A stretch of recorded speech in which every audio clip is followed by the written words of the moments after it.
In my opinion, the best way to attract and retain people is to leave them freedom to build solutions, to be part of the decisions that you take.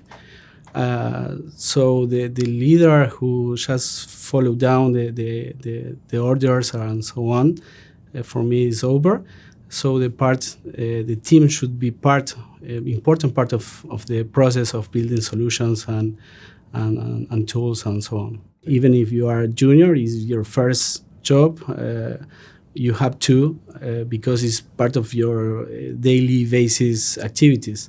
So as part of the hiring process, there is a challenge, a programming challenge, a coding challenge. If you're a product security focused organization, that's what you're going to want to hire when it comes to product security engineers, application security engineers.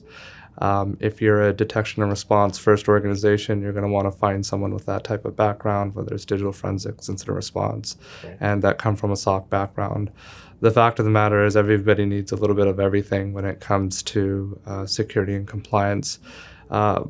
Privacy is becoming an important component of security programs and the overall risk exposure an organization may have. And so having appropriate chops in both compliance, privacy, and some of the other regulatory components that come within your vertical are also going to be important. I would say that's probably one of the biggest pressing issues that we as leaders have right now is finding and retaining the appropriate staff to make sure that you're executing on what you need to be executing on. So lots of our AWS customers have run into challenges hiring and retaining skilled security professionals.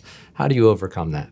I think everybody who is looking for a job is looking for a meaningful job where they have enough autonomy and where they can become masters of what they do. So if you offer such an environment, and if you're ready to hire, like in security, you have to hire up-and-comers because there aren't enough trained people. So, but if you give them a reason to develop their career and become stronger and better, then I think you will be able to find good people. Interesting. So how have you been able to retain the security talent within your organization?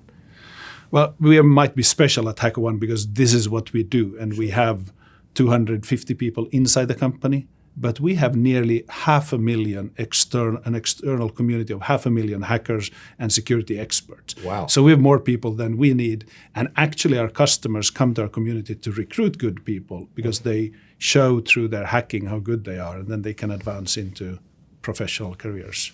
I do have one application security developer on the security team. Okay. And how we did that was this person has 20 years experience, spent the first 10 years of their career as an actual software developer, and then the last 10 years they've been in security. And what that person's actually doing is understanding the pipeline and how code is actually being pushed out by our development organization, and then seeing where we could put security so that it doesn't disrupt that actual pipeline and slow things down. So where we can integrate kind of like static and dynamic code analysis tools into that flow that's non-intrusive to the developer. The developer actually doesn't even feel sometimes when that's actually happening. That's fantastic. And then we'll get the report, we can then triage it and then put it into their sprint and saying, these are the type of things that we actually want you to remediate versus these are the ones that we either were willing to take a risk or it just doesn't apply. So I don't want to put an application security developer in each one of the squads. Okay. So what we've done is the application security developer that's on the security team has come up with secure code training. Okay. That secure code training is offered out to the entire development organization. All of our squads are broken up into like 4 or 5 developers each. Okay. And what we do is we take one developer out of each squad and they go to that one-day classroom experience with our application security developer. They go back to their squad, and for a 3-month period, they are considered the secure coding resource for that squad.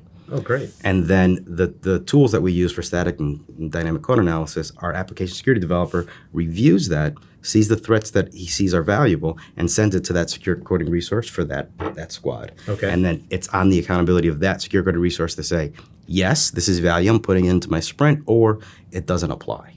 And then every 3 months, we rotate that the secure code resource. So that means that over a 15th or 16-month period, each single developer in all squads would have gone through secure code training.